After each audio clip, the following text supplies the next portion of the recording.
secara nyata.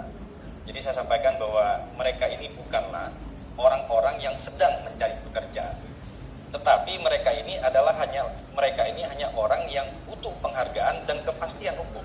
Mereka adalah guru-guru yang faktanya seperti itu. Nah, inilah yang ingin saya sampaikan, dan kemudian saya beberapa waktu yang lalu juga menerima pengurus GT KHNK 315 dari Bangka Belitung. Mereka juga bercerita bahwa rata-rata mereka ini sudah lebih daripada 10 tahun menjadi guru atau teknik.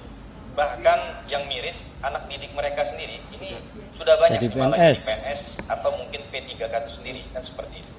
Nah, konkretnya pimpinan, saya pikir kita perlu segera melakukan rapat gabungan lintas komisi dan lintas kementerian.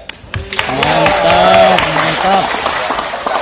Terkait yang relevan dengan persoalan GT KHNK 315 ini. Di satu sisi kita juga tahu bahwa mungkin ada persoalan K2 yang memang belum selesai, dan saya pikir ini bisa kita gabung nanti pembahasannya, apalagi ini masih satu frekuensi dengan hasil rapat kita pada tanggal 19 November yang lalu dengan Menteri Pan-RB. Nah, kemudian yang kedua, konkretnya berdasarkan usulan yang disampaikan oleh Bapak dan Ibu dalam penyampaian aspirasi tadi, saya pikir ada usulan yang mungkin bisa juga menjadi perhatian Bapak dan Ibu sekalian daripada GT KHNK 315 ini. Yang pertama, saya mengusulkan buatlah yang namanya gerakan nasional, gerakan di media sosial. Buatlah tagar Save Guru Honorer 315, buatlah tagar Save Tendik Honorer 315, sosialisasikanlah ini secara nasional. Buatlah jadi trending nasional. Seperti itu. Itu lebih konkret. Ini konkret. Jadi kita tidak hanya bermain di retorika, tetapi juga kepada sesuatu yang langsung. Sehingga ini dapat menjadi atensi nasional. Percayalah Bapak dan Ibu sekalian bahwa gerakan Bapak dan Ibu sekalian ini tentu akan mendapat apresiasi, mendapat dukungan dari masyarakat Indonesia. Seperti itu. Yang kedua yang ini saya sampaikan adalah bahwa agar kawan-kawan ada KHNK 315 di daerahnya masing-masing ini tolong dapat melakukan komunikasi yang lebih intensif kepada dinas pendidikan setempat, kepada para bupati atau gubernur. Kenapa demikian? Karena jumlah formasi untuk P3K di bidang pendidikan ini tersebar datanya, ada di kabupaten dan di provinsi. Kami mendapati umpamanya dari audiensi kami dengan kawan-kawan dari GTHNK Plus Bangka Belitung, ketika mereka beraudiensi dengan Dinas Pendidikan Provinsi, mereka mendapati jumlahnya sangat sedikit.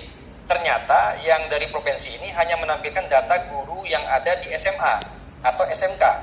Sedangkan data dari TK, SD, SMP ini tersebar di kabupaten kota.